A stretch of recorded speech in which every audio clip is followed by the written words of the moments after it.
По случайност убих собствената си сестра. А сега светът сякаш свършва само заради мен. Всичко започна, когато помогнах на един беден човек в знак на благодарност. Той ми подаде малък стъклен предмет и ми каза, че един ден ще спаси душата ми. Не му обърнах особено внимание, по-късно обаче видях дете, което щеше да бъде блъснато от кола. Инстинктивно скочих, за да го спася. Но вместо това аз загинах. Когато отворих очи, се намирах в тъмен ритуален кръг, заобиколен от хора, които извършваха черна магия.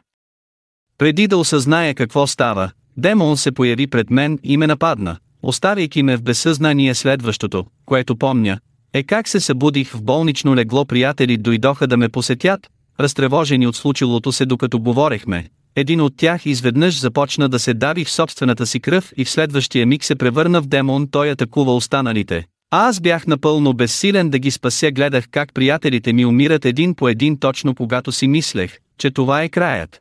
В стаята нахлу мистериозно момиче. Тя уби демона и ми спаси живота. Обясни ми, че когато загина в катастрофата, душата ми е била заключена, а сега кралят на демоните изпраща армията си. Заради това единственият ми шанс да поправя нещата е да се върна на мястото, където умрях. Момичето ми даде лекарство, което мигновено ме изцели. Но щом излязохме навън, градът беше в хаос. Демони отвличаха хора навсякъде. Изведнъж остра болка проряза гърдите ми. Когато тя провери, откри дупка в тялото ми. Обясни, че колкото повече използвам силите си, толкова повече тази дупка ще расте, докато накрая не ме погълне напълно.